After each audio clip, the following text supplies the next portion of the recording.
Hello friends, good morning. நான் உங்கள் பிரியா பேசுகிறேன். எல்லாரும் எப்படி இருக்கீங்க? இன்றைக்கி நம்ம இந்த வீடியோவில் என்ன பார்க்க போகிறோம்னு பார்த்தீங்கன்னா, நம்ம டே டு டே லைஃப்பில் யூஸ் ஆகக்கூடிய சூப்பரான டிப்ஸ்லாம் பார்க்க போகிறோங்க. வீடியோவை ஸ்கிப் பண்ணாமல் பாருங்கள் ஃப்ரெண்ட்ஸ். அப்போ தான் என்ன சொல்ல வரேன் அப்படின்றது உங்களுக்கு கிளியராக புரியும். ஓகே ஃப்ரெண்ட்ஸ், இப்போ நம்ம வீடியோக்குள்ளே போகலாம். வீடியோக்குள்ளே போகிறதுக்கு முன்னாடி நீங்கள் நம்மளுடைய சேனலை ஃபஸ்ட் டைம் பார்க்குறீங்க அப்படின்னா மறக்காமல் சப்ஸ்கிரைப் பண்ணி வச்சுக்கோங்க ஃப்ரெண்ட்ஸ். அதுக்கு பக்கத்தில் இருக்க பெல் பட்டனையும் ப்ரெஸ் பண்ணுங்கள். அதுக்கு பக்கத்தில் இருக்க ஆல்ன்ற பட்டனையும் ப்ரெஸ் பண்ணுங்கள் ஃப்ரெண்ட்ஸ். அப்போ தான் நான் போடுற வீடியோஸ் உங்களுக்கு உடனுக்குடனே நோட்டிஃபிகேஷன் வரும். ஓகே ஃப்ரெண்ட்ஸ், இப்போ நம்ம வீடியோக்குள்ளே போகலாம். டிப்ஸ் நம்பர் 1 பார்க்கலாங்க. டிப்ஸ் நம்பர் 1ல் இந்த மாதிரி பிளாஸ்டிக் தண்ணி பாட்டில்ஸை எப்படி யூஸ் பண்ணுறதுன்னு பார்க்கலாங்க. அந்த பாட்டிலை வந்து 2ஆக கட் பண்ணிக்கோங்க. இந்த மாதிரி கட் பண்ணிவிட்டு அதனுடைய மூடி இருக்கு இல்லைங்களா, அந்த வாய்ப்பகுதியை மட்டும் தனியாக கட் பண்ணிவிட்டு கீழே இருக்கக்கூடிய அந்த போர்ஷனில் இந்த மாதிரி அந்த மூடியை வச்சு மார்க் பண்ணிக்கோங்க. மார்க் பண்ணிவிட்டு சர்க்கிள் ஷேப்பில் ஒரு சைடில் கட் பண்ணி ரிமூவ் பண்ணிவிடுங்க ஃப்ரெண்ட்ஸ். அதுக்கப்புறம் நம்ம ரெடி பண்ணி வச்சுருக்க அந்த பாட்டிலுடைய வாய்ப்பகுதியை இதுக்குள்ளே வந்து இன்செர்ட் பண்ணி க்ளூ அப்ளை பண்ணி ஒட்டி எடுத்துக்கோங்க. அடுத்தது இந்த ஆர்கனைசரை டெக்கரேட் பண்ணுறதுக்காக கலர் டேப் எடுத்திருக்கேன். அந்த கலர் டேப்பை டாப்லேயும் பாட்டம்லேயும் ஒரு லேயர் இருக்கிற மாதிரி நான் வந்து ஒட்டி எடுத்துக்கிறேங்க. உங்களுக்கு எப்படி தேவைப்படுதோ அந்த மாதிரி நீங்கள் டெக்கரேட் பண்ணி எடுத்துக்கோங்க. அப்படி இல்லைனா பெயிண்ட் பண்ணி கூட எடுத்துக்கலாங்க. இப்போ நம்ம அந்த மூடியில் டபுள் சைட் டேப்பை வந்து ஒட்டி விட்டுடலாங்க. இப்போ நம்ம இந்த ஸ்டிக்கர்ஸ் எல்லாம் ரிமூவ் பண்ணிவிட்டு நம்மளுக்கு எங்கே தேவையோ அந்த இடத்துல இந்த மாதிரி ஒட்டி விட்டுருங்க. ஒட்டி விட்டுட்டு அழகாக இந்த ஆர்கனைசர், அதாவது பாட்டம் போர்ஷன் கட் பண்ணி வச்சுருந்தோங்க, ரொட்டேட் பண்ணணும் அப்படின்னா ஹேங் ஆகிடுங்க. ஸோ இந்த ஆர்கனைசரை நம்ம ஹேங் பண்ணுறதுக்கு தனியாக ஹூக்லாம் தேட வேண்டியதில்லை, ஆணி அடிக்க வேண்டியதில்லை. இதில் நீங்கள் ஸ்பூன் போட்டு வச்சுக்கலாம், அப்படி இல்லைனா கரண்டிகள் போட்டு வச்சுக்கலாம், அப்படி இல்லைனா இந்த மாதிரி டூத் ப்ரஷ்லாம் போட்டு வச்சுக்கலாங்க. உங்களுக்கு எப்படி தேவைப்படுதோ அந்த மாதிரி யூஸ் பண்ணிக்கோங்க. ரொம்பவே ஸ்ட்ராங்காக இருக்கும், பார்க்கவும் ரொம்ப நீட்டாக இருக்குங்க. தேவைப்படுறவங்க ட்ரை பண்ணி பாருங்கள் ஃப்ரெண்ட்ஸ். இப்போ நம்ம டிப்ஸ் நம்பர் 2 பார்க்கலாம். டிப்ஸ் நம்பர் 2ல் இந்த மாதிரி ட்ரெஸ்லாம் வாங்கினா கொடுப்பாங்க இல்லையா பாக்ஸ், அந்த பாக்ஸை வந்து சூப்பராக ரீயூஸ் பண்ணிக்க போகிறேங்க. பாருங்கள், அந்த அட்டைகளை ஃபஸ்ட்டு நான் எப்படி கட் பண்ணணும் அந்த மாதிரி கட் பண்ணி ரிமூவ் பண்ணிவிடுங்க. நான் டாப்பில் இருந்த அட்டையை மட்டும் கட் பண்ணி ரிமூவ் பண்ணிவிட்டேன். உள்ளே வந்து பார்த்திங்கன்னா ஒரு பாக்ஸ் மாதிரி கொடுத்துருக்காங்க. வெளியே இருக்கக்கூடிய அந்த போர்ஷன் வந்து பார்த்திங்கன்னா அப்படியே உங்களுக்கு ஃபுல்லாக 4 பக்கமும் கவர் பண்ணுற மாதிரி இருக்குது. ஸோ இப்போ நம்ம சென்டரில் இருக்கக்கூடிய அந்த போர்ஷனில் க்ளூ அப்ளை பண்ணி கைப்பிடி மாதிரி ஒரு லேஸை கட் பண்ணி ஒட்டி விட்டுடலாங்க. ஒட்டி விட்டுட்டு நான் என்ன பண்ண போகிறேன்னு பார்த்தீங்கன்னா, மேலே வந்து அவுட்டர் போர்ஷன் இருக்கு இல்லைங்களா, அதுக்கு மேலே டபுள் சைட் டேப் வந்து ஒட்டி எடுத்துக்க போகிறேன். ஸோ இந்த மாதிரி எல்லா பக்கங்களும் இருக்கிற மாதிரி டபுள் சைட் டேப்பை வந்து ஒட்டி எடுத்துக்கோங்க ஃப்ரெண்ட்ஸ். எந்த அளவுக்கு நீங்கள் டபுள் சைட் டேப் போடுறீங்களோ அந்த அளவுக்கு இந்த ஆர்கனைசர் ரொம்பவே ஸ்ட்ராங்காக இருக்குங்க ஃப்ரெண்ட்ஸ். பாருங்கள், நான் போட்டுட்டேன். இப்போ நம்ம இதை எப்படி யூஸ் பண்ணலான்னு பார்த்தீங்கன்னா, இந்த மாதிரி கபோர்டுக்கு கீழே அந்த ஸ்லாப்லாம் இருக்கும் இல்லைங்களா, அதுக்கு கீழே வந்து பார்த்திங்கன்னா இந்த ஸ்டிக்கர்ஸ்லாம் ரிமூவ் பண்ணிவிட்டு நம்ம இந்த ஆர்கனைசரை ஒட்டி விட்டுக்கலாங்க ஃப்ரெண்ட்ஸ். இந்த ஆர்கனைசரையுமே கூட நீங்கள் உங்களுக்கு தேவையான மாதிரி யூஸ் பண்ணிக்கலாம். இதை நீங்கள் கிளாத்லாம் வைக்கிற கபோர்டில் ஒட்டுறீங்க அப்படின்னா ஷாக்ஸு, கர்ச்சிஃப்லாம் மடித்து வைக்க யூஸ் பண்ணிக்கலாம். கிச்சனில் ஒட்டுறீங்க அப்படின்னா வத்திப்பட்டி, ஸ்டாப்லர் பின்னு, அதுக்கப்புறமா சின்ன சின்ன பொருட்கள், மசாலா பேக்கெட்ஸ், காஃபி தூள் பேக்கெட்ஸு, சிசர், இதெல்லாம் வச்சு நீங்கள் யூஸ் பண்ணிக்கலாம். ஸோ உங்களுக்கு எப்படி தேவைப்படுதோ அந்த மாதிரி யூஸ் பண்ணிக்கோங்க. இந்த மாதிரி நம்ம கபோர்டில் கீழே வந்து எல்லா பொருட்களுமே வைப்போம், மேலே வந்து கொஞ்சமாக கேப் வந்து இருக்கும். அந்த கேப் இருந்தால் போதுங்க. இந்த ஆர்கனைசரை நம்ம சூப்பராக ஒட்டி யூஸ் பண்ணிக்கலாங்க. பாருங்கள், நான் வந்து சிசர், வத்திப்பெட்டி, கத்திரிக்கோல் இது எல்லாமே இந்த ஒரே ஆர்கனைசர்லேயே போட்டு வச்சுருக்கேன். எடுத்து யூஸ் பண்ணுறதுக்கும் ரொம்ப கம்ஃபர்டபுளாக இருக்கும், நம்ம பயன்படுத்துறதுக்கும் ரொம்பவே நீட்டாக அழகாக இருக்குங்க. பாருங்கள் எவ்வளோ க்யூட்டாக இருக்குதுன்னு சொல்லிட்டு. உங்களுக்கு தேவைப்பட்டால் நீங்களும் இதே மாதிரி ட்ரை பண்ணி பாருங்கள் ஃப்ரெண்ட்ஸ். இப்போ நம்ம டிப்ஸ் நம்பர் 3 பார்க்கலாம். டிப்ஸ் நம்பர் 3ல் இந்த மாதிரி ஹார்லிக்ஸ் பாட்டில்ஸை எப்படி யூஸ் பண்ணுறதுன்னு பார்க்கலாங்க. அந்த ஹார்லிக்ஸ் பாட்டிலுடைய மூடியை தான் நான் எடுத்திருக்கேன். அந்த மூடியை நம்ம சூப்பரான பர்பஸ்க்கு யூஸ் பண்ணிக்கலாங்க. நம்ம கேரட், பீட்ரூட், முள்ளங்கி இதெல்லாம் வந்து தோல் சீவுறதுக்கு நம்ம கத்தியிலே சீவிக்கிட்டு இருப்போம். ஸோ அப்படி கத்தியில் சீவுறோம் அப்படின்னா நிறைய காய் வந்து பார்த்திங்கன்னா வேஸ்ட்டாக போயிடுங்க.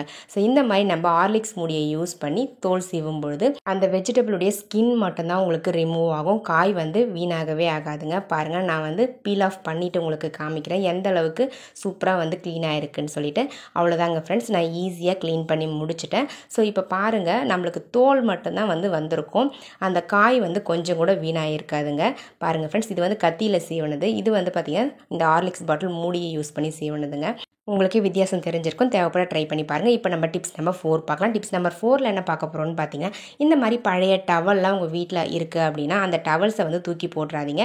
அந்த டவலுடைய ஒரு முனையை இந்த மாதிரி கட் பண்ணி ரிமூவ் பண்ணிவிட்டு இன்னொரு முனையை வந்து பார்த்திங்கன்னா நான் மடிக்கிற மாதிரி மடித்து விட்டுக்கோங்க ஃப்ரெண்ட்ஸ். எந்த அளவுக்கு உங்களுக்கு விட்டு தேவைப்படுதோ அதுக்கேற்ற மாதிரி இதை நீங்கள் ஃபோல்ட் பண்ணிக்கலாம். பாருங்கள், நான் மடித்து விட்டுட்டேன். மடித்து விட்டுட்டு ஒரு ஊசி நூல் யூஸ் பண்ணி சென்டரில் வந்து பார்த்திங்கன்னா ஒரே ஒரு ரன்னிங் தையல் மட்டும் போட்டு எடுத்துக்கோங்க. ஜஸ்ட் ரன்னிங் தையல் போட்டால் போதும், வேறு எதுவுமே எதுவுமே செய்ய வேண்டியதில்லை. உங்ககிட்ட மிஷின் இருந்துச்சு அப்படின்னா ஒரு தையல் ஸ்ட்ரைட்டாக வந்து போட்டு விட்டுருங்க. நான் ஊசி நூல் யூஸ் பண்ணி தான் தச்சு எடுத்துக்கிறேங்க. இப்போ நம்ம 2 லேஸ் எடுத்துக்கலாம். அதாவது ஏதாச்சும் ஒரு நாடா மாதிரி இருந்தால் எடுத்துக்கோங்க. அந்த நாடாவை 2ஆக கட் பண்ணிக்கோங்க. கட் பண்ணிவிட்டு 2 சைடில் இந்த டவலுடைய 2 கார்னர் இருக்கு இல்லைங்களா, இப்போ அந்த 2 கார்னரில் நான் தைக்கிற மாதிரி ஊசி நூல் யூஸ் பண்ணி தச்சு எடுத்துக்கோங்க ஃப்ரெண்ட்ஸ். இப்போ நம்ம சப்ஸ்கிரைபர் எல்லாருக்குமே ஒரு பெரிய ஹாய் சொல்லிக்கலாங்க. ஜஷ்வந்த், தீபிகா, அன்னபூரணி, கனகவல்லி, மகாலட்சுமி, சாரா இவங்க எல்லாருக்குமே ஒரு பெரிய ஹாய் சொல்லிக்கலாங்க ஃப்ரெண்ட்ஸ். ஓகே ஃப்ரெண்ட்ஸ், இப்போ நம்ம வீடியோக்குள்ளே போகலாம். பாருங்கள் ஃப்ரெண்ட்ஸ், நான் 2 முனைகள்லையும் அழகாக வச்சு தச்சு விட்டுட்டேங்க அந்த நாடாவை. அவ்வளோதாங்க ஃப்ரெண்ட்ஸ், நம்மளுடைய சூப்பரான கிச்சன் டவல் ரெடி ஆகிடுச்சு. இந்த டவல் கிச்சனில் லேடிஸ்க்கு ரொம்பவே யூஸ்ஃபுல்லாக இருக்குங்க. நம்ம நார்மலாக வந்து பார்த்திங்கன்னா பாத்திரம் வாஷ் பண்ணுறோம், சமைக்கிறோம் அப்படின்னா அப்படியே கையை வாஷ் பண்ணிவிட்டு நம்ம எந்த ட்ரெஸ் போட்டிருக்கோமோ அந்த ட்ரெஸ்லேயே தொடச்சிப்போம். ஸோ ட்ரெஸ் வந்து பார்த்திங்கன்னா ரொம்பவே வீணாகிடும். ஸோ இந்த மாதிரி இந்த டவலை நீங்கள் இடுப்பில் கட்டிக்கிட்டீங்க அப்படின்னா நீங்கள் கை ஈரமாயிடுச்சு அப்படின்னா கூட இந்த டவல்லே நீங்கள் தொடச்சிக்கலாம். ஸோ ட்ரெஸ் வந்து பார்த்திங்கன்னா உங்களுக்கு பாழாகாமல் இருக்கும். ட்ரை பண்ணி பாருங்கள் ஃப்ரெண்ட்ஸ். இப்போ நம்ம டிப்ஸ் நம்பர் 6 பார்க்கலாம். டிப்ஸ் நம்பர் 6ல் இந்த மாதிரி ஒரு காட்டன் கிளாத் வந்து கட் பண்ணி எடுத்துக்கோங்க. இந்த மாதிரி ஸ்கொயர் ஷேப்லேயும் ரெக்டாங்கிள் ஷேப்லேயும் சின்னதாக கட் பண்ணி எடுத்துக்கோங்க. ஒரு காஃபி தூள் பேக்கெட் எடுத்து இந்த மாதிரி லைட்டாக வந்து அந்த காஃபி தூளை கொட்டி விட்டுக்கிட்டு லவங்கப்பூவை வந்து குட்டி குட்டியாக பிச்சு அந்த காஃபி தூளுக்கு மேலே இந்த மாதிரி போட்டு விட்டுக்கோங்க ஃப்ரெண்ட்ஸ். போட்டு விட்டுக்கிட்டு இப்போ நம்ம இந்த காட்டன் கிளாத்தை அழகாக அந்த காஃபி தூளும் அந்த லவங்கப்பூவும் உள்ளே இருக்க மாதிரி ரோல் பண்ணி எடுத்துக்கலாங்க. இந்த மாதிரி ரோல் பண்ணி எடுத்துகிட்டு அதுக்கப்புறம் நான் ஃபோல்ட் பண்ணுற மாதிரி ஒரு முனையை வந்து இன்னொரு முனைக்கு வர மாதிரி ஃபோல்ட் பண்ணிக்கோங்க. அதுக்கப்புறமா உள்ளே ஏற்கனவே ஃபஸ்ட்டு மடித்த முனையை வெளிப்பக்கமாக எடுத்து விட்டுட்டு லாஸ்ட்டாக இருந்த முனையை கீழே வந்து நாட் போடுற மாதிரி பண்ணி விட்டுருங்க ஃப்ரெண்ட்ஸ். இப்போ நம்ம ஒரு பிளேட்டில் வச்சுட்டு அழகாக இதை நீங்கள் ஏற்றி வச்சிங்க அப்படின்னா இதிலேருந்து வர புகை வந்து பார்த்திங்கன்னா உங்களுக்கு கொசுக்கள் வந்து வராமல் தடுக்கும். அதே மாதிரி குட்டி குட்டி பூச்சிகள்லாம் வந்து பார்த்திங்கன்னா ஈவினிங் டைமில் நிறையவே உள்ளே வந்துக்கிட்டே இருக்கும் வீட்டுக்குள்ளே. ஸோ அதெல்லாம் வந்து வராமல் தடுக்குங்க. உங்களுக்கு தேவைப்பட ட்ரை பண்ணி பாருங்கள் ஃப்ரெண்ட்ஸ். இப்போ நம்ம டிப்ஸ் நம்பர் 7 பார்க்கலாம். டிப்ஸ் நம்பர் 7ல் இந்த மாதிரி பழைய ஷாக்ஸை வந்து பார்த்திங்கன்னா தூக்கி போடாமல் எப்படி ரீயூஸ் பண்ணுறதுன்னு பார்க்கலாங்க. இது வந்து எலாஸ்டிக் போயிடுச்சு இந்த ஷாக்ஸுக்கு. ஸோ இந்த ஷாக்ஸை வந்து பார்த்திங்கன்னா இந்த மாதிரி மார்க் பண்ணி கட் பண்ணிக்கோங்க. டாப் போர்ஷனை கட் பண்ணி ரிமூவ் பண்ணிவிட்டு பாட்டமில் வந்து பார்த்திங்கன்னா இந்த மாதிரி ஒரு கட் போட்டு விட்டுருங்க. போட்டு விட்டுட்டு இதை வந்து கட் ஷாக்ஸ் மாதிரி நம்ம யூஸ் பண்ணிக்கலாங்க. எலாஸ்டிக் போயிடுச்சு அப்படின்னா கூட அழகாக கீழே வரலும் வந்து பார்த்திங்கன்னா நம்ம கட் ஷாக்ஸ் மாதிரி அழகாக கட் பண்ணி நம்ம யூஸ் பண்ணிக்கலாம். பார்க்கவே நீட்டாக இருக்குங்க. இப்போ நம்ம டிப்ஸ் நம்பர் 8 பார்க்கலாம். டிப்ஸ் நம்பர் 8ல் இந்த மாதிரி பிளாஸ்டிக் தண்ணி பாட்டில்ஸை சூப்பராக ரீயூஸ் பண்ணிக்க போகிறோங்க. இந்த பாட்டிலுடைய டாப் போர்ஷனை கட் பண்ணி நம்ம ரிமூவ் பண்ணிடலாம். பாட்டம் போர்ஷனை மட்டும்தான் நம்ம யூஸ் பண்ண போகிறோம். இப்போ பாட்டம் போர்ஷனில் அழகாக வந்து பார்த்திங்கன்னா தண்ணி வந்து ஃபில் பண்ணிக்கோங்க. தண்ணி ஃபில் பண்ணிவிட்டு நம்ம கொத்தமல்லிலாம் வந்து பார்த்திங்கன்னா என்ன தான் கவரில் போட்டு வச்சாலும் சீக்கிரமாகவே அழுகி போயிடும், பழுத்து போயிடுங்க. ஸோ அதை வந்து நம்ம ரொம்ப நாளைக்கு கெட்டு போகாமல் இருக்கிறதுக்கு இந்த டிப்ஸ் ரொம்பவே யூஸ்ஃபுல்லாக இருக்கும். ஸோ நம்ம கட் பண்ணி வச்சுருக்க அந்த வாட்டர் பாட்டிலில் பாதி அளவுக்கு, அதாவது இந்த கொத்தமல்லியுடைய இலைகள் மூழ்காத அளவுக்கு தண்ணி வந்து ஃபில் பண்ணிக்கோங்க. ஸோ ஃபில் பண்ணிவிட்டு இந்த கொத்தமல்லியை இந்த பாட்டிலில் வந்து போட்டு வச்சுருங்க ஃப்ரெண்ட்ஸ். இந்த மாதிரி நம்ம தண்ணியில் இந்த கொத்தமல்லியை போட்டு வைக்கிறதால கொத்தமல்லி ரொம்ப நாளைக்கு ஃப்ரெஷ்ஷாக இருக்குங்க. அழுகி போகாமையும் இருக்கும், பழுத்து போகாமையும் இருக்கும். பாருங்கள் ஃப்ரெண்ட்ஸ், இந்த தண்ணியை நீங்கள் ஒரு 2 டேஸ்க்கு ஒன்ஸ் வந்து பார்த்திங்கன்னா சேஞ்ச் பண்ணிக்கிட்டே இருக்கணும். அப்படி சேஞ்ச் பண்ணிக்கிட்டே இருந்தீங்க அப்படின்னா ரொம்ப நாளைக்கு இந்த கொத்தமல்லி கெட்டு போகாமல் இருக்கும்.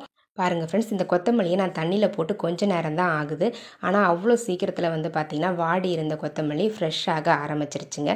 ஸோ நீங்களும் உங்கள் வீட்டில் கொத்தமல்லி ரொம்ப நாளைக்கு கெட்டு போகாமல் இருக்கணும்னு ஆசைப்பட்டீங்கன்னா இந்த டிப்ஸை ட்ரை பண்ணி பாருங்கள் ஃப்ரெண்ட்ஸ்.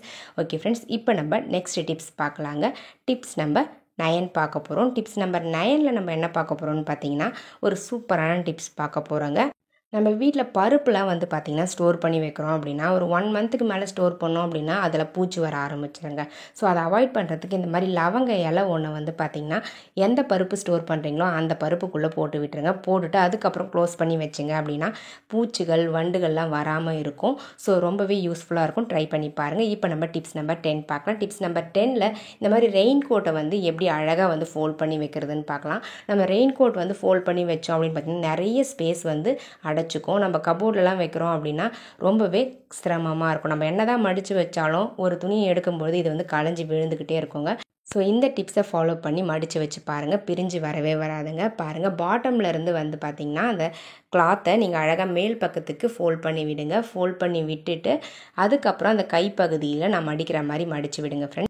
பாருங்கள் இந்த மாதிரி பாதியாக வந்து மடிச்சுக்கோங்க. மடிச்சுட்டு அடுத்தது அந்த கைப்பகுதியில் உள்ளே வச்சு பார்த்தீங்கன்னா இந்த மாதிரி மடித்து விட்டுருங்க. மடிச்சுட்டு மேலே வந்து அந்த தலைப்பகுதி இருக்கு இல்லைங்களா, அதையுமே இந்த மாதிரி உள்ளே வச்சுட்டு நீங்கள் கீழே இருந்து அந்த லேயர் நம்ம மடித்து விட்டோம் இல்லைங்களா, அந்த லேயரை மேல் பக்கமாக கொண்டு வாங்க. கொண்டு வந்தீங்க அப்படின்னா மேலே நம்ம மடித்த எல்லா போர்ஷனையுமே உள்ளே வந்து இன்சர்ட் பண்ணிக்கலாங்க. ஒரு பேக்கெட் மாதிரி கிடைக்கும் உங்களுக்கு. ஸோ இந்த மாதிரி நல்லா டைட்டாக வச்சு இன்சர்ட் பண்ணி விட்டுருங்க. இன்சர்ட் பண்ணி விட்டுட்டிங்க அப்படின்னா பிரிஞ்சு வராமல் அப்படியே இருக்குங்க. ஸ்பேஸும் வந்து பார்த்திங்கன்னா ரொம்ப கம்மியாக தான் உங்களுக்கு தேவைப்படும் இந்த ரெயின் கோட்டை ஸ்டோர் பண்ணி வைக்கிறதுக்கு. பாருங்கள் எந்த அளவுக்கு பர்ஃபெக்டாக மடிச்சிருக்கேன்னு சொல்லிட்டு. ஸோ உங்களுக்கும் இந்த டிப்ஸ் தேவைப்பட ட்ரை பண்ணி பாருங்கள். ட்ரை பண்ணி பார்த்துட்டு ரிசல்ட் எப்படி இருந்தது அப்படின்றத கமெண்ட் செக்ஷனில் மறக்காமல் கமெண்ட் பண்ணுங்கள் ஃப்ரெண்ட்ஸ். ஓகே ஃப்ரெண்ட்ஸ், இதே மாதிரி நிறைய இன்ட்ரெஸ்டிங்கான ஐடியாஸ் வந்து பார்த்திங்கன்னா நம்மளுடைய சஞ்சு கிரியேட்டிவ் கார்னர் சேனலில் அப்லோட் பண்ணியிருக்கோம். உங்களுக்கு தேவைப்பட நம்மளுடைய சேனல் பேஜுக்கு போய் செக் பண்ணி பாருங்கள். செக் பண்ணி பார்த்துட்டு என்னுடைய ஐடியாஸ்லாம் உங்களுக்கு பிடிச்சிருந்தது அப்படின்னா மறக்காமல் இந்த வீடியோவுக்கு ஒரு லைக்கை தட்டி விட்டுருங்க ஃப்ரெண்ட்ஸ். வீடியோஸை உங்கள் ஃப்ரெண்ட்ஸ் அண்ட் ரிலேட்டிவ்ஸ் கூட ஷேர் பண்ணிக்கோங்க. மறக்காமல் நம்மளுடைய சேனலை இன்னும் நீங்கள் சப்ஸ்கிரைப் பண்ணாமல் பார்க்குறீங்க அப்படின்னா சப்ஸ்கிரைப் பண்ணி சப்போர்ட் பண்ணுங்கள். அதுக்கு பக்கத்தில் இருக்க பெல் பட்டனையும் ப்ரெஸ் பண்ணுங்கள். அதுக்கு பக்கத்தில் இருக்க ஆல் என்ற பட்டனையும் ப்ரெஸ் பண்ணுங்கள் ஃப்ரெண்ட்ஸ். அப்போ தான் நான் போடுற வீடியோஸ் உங்களுக்கு உடனுக்குடனே நோட்டிஃபிகேஷனாக வரும். ஓகே ஃப்ரெண்ட்ஸ், இதே மாதிரி இன்ட்ரெஸ்டிங்கான ஐடியாஸோட நெக்ஸ்ட் வீடியோவில் பார்க்கலாங்க. தேங்க்யூ ஃபார் வாட்சிங் my video. Thank you so much. Keep supporting me friends. Okay friends, bye.